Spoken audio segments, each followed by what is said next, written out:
Tensions between Russia and Ukraine have sparked a huge crisis in Europe, the likes of which has not been seen since the Cold War. So who are the key players and what is their role in all of this?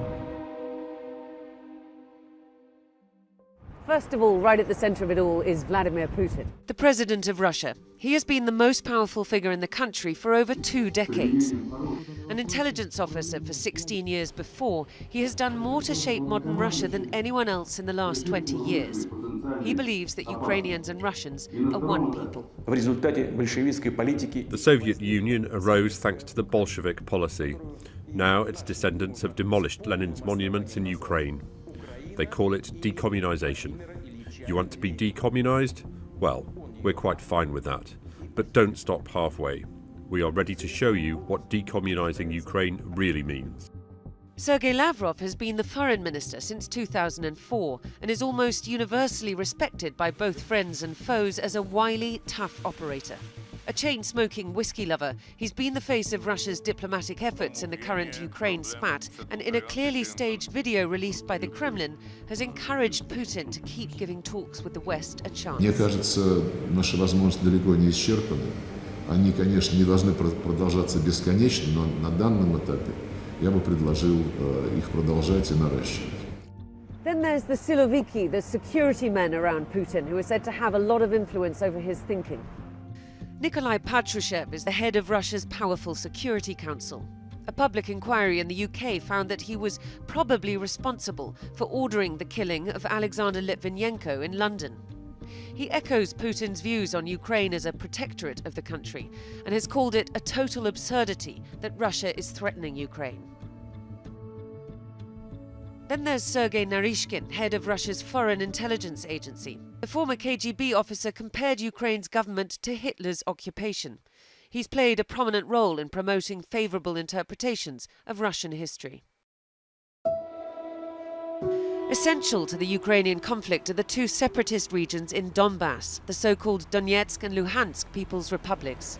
Since 2014, these mostly Russian-speaking regions have been controlled by pro-Russian separatists, and roughly 15,000 people have been killed in their conflict with the Ukrainian government.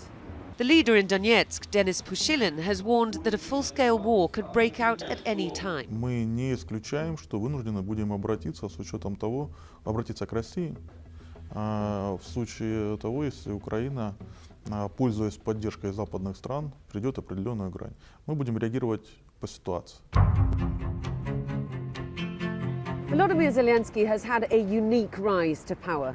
He is a former actor and comedian who actually played the Ukrainian president in the TV show Servant of the People.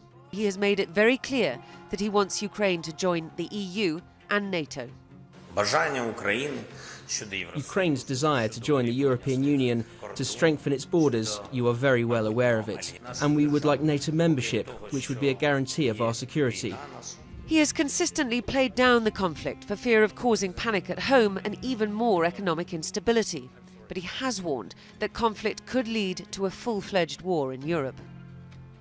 That approach by Zelensky has at times differed from the stance taken by Ukraine's foreign minister, Dmytro Kuleba. He's insisted that Russia should make clear the extent of its military build-up on Ukraine's borders. Знаєте, не почуємо, тоді повіримо, а побачимо, тоді повіримо.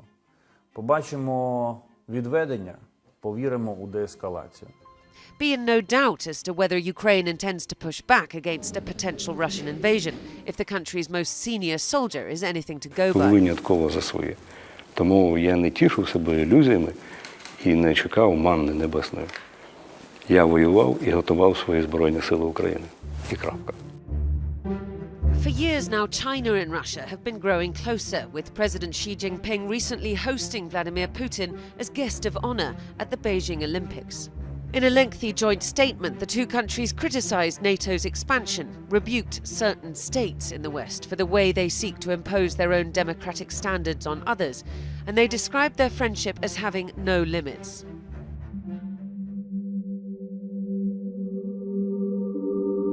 The key players in the crisis from NATO's perspective are the US, UK, France and Germany. Since the conflict began, the US, especially under Joe Biden, has made the unusual step of releasing regular intelligence briefings about Russia's military movements. Some have suggested this is a method of deterrence and that the US has finally learned how to carry out an information war. Emmanuel Macron and Olaf Scholz have also played an important role, and both have visited Putin and Zelensky. But in the end, what happens is really up to just one person. That's Vladimir Putin, and that's just the way he likes it.